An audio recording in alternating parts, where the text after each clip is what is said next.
আমাদের সাথে সম্পর্ক হতে হবে সম্মানের, সম্পর্ক হতে হবে সমতার। বৈষম্য বিরোধী ছাত্র আন্দোলনের অন্যতম সমন্বয়ক ও জাতীয় নাগরিক কমিটির মুখ্য সংগঠক সাজিস আলম বিয়ে করেছেন। শুক্রবার 31 জানুয়ারি deputy attorney general advocate Mohammad Lutfur রহমানের বড় মেয়ে শারমিন আক্তার রায়তাকে বিয়ে করেন সাজিস। এদিকে তার বিয়ের দুদিন পর দোয়া চেয়েছেন শ্বশুর লুৎফর রহমান। রোববার 2 ফেব্রুয়ারি সকালে ফেসবুকে স্ট্যাটাস দিয়ে সাজিস রায়তার জন্য দোয়া চান তিনি।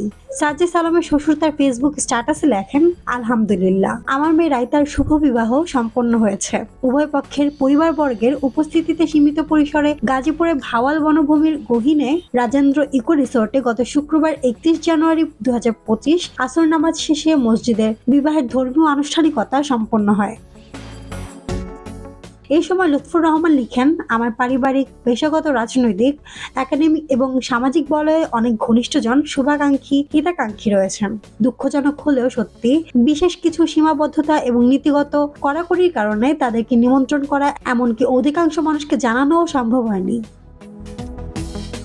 তিনি দুঃখ প্রকাশ করে লেখেন, আমি এর জন্য গভীর দুঃখ এবং অনুতাপ প্রকাশ করছি। ক্ষমা সুন্দর দৃষ্টিতে দেখার জন্য আপনাদের সবাইকে বিশেষ অনুরোধ করছি। কথা দিচ্ছি, আসন্ন রমজানের পরে যথাসম্ভব দ্রুততম সময়ের মধ্যে বড় পরিসরে আনুষ্ঠানিক বিবাহোত্তর জমকালো প্রীতিভোজ অনুষ্ঠান আয়োজনে সবাইকে নিমন্ত্রণ করা হবে। নবদম্পতির শুভকামনায় আপনাদের নিকট দোয়া প্রার্থনা করছি।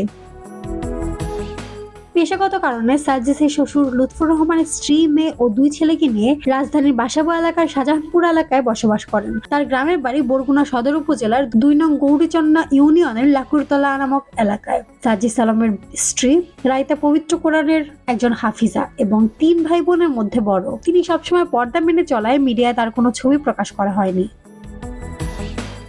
মাহমুদ আঞ্জুম বৃষ্টি, ডেস্ক রিপোর্ট, কথা কম।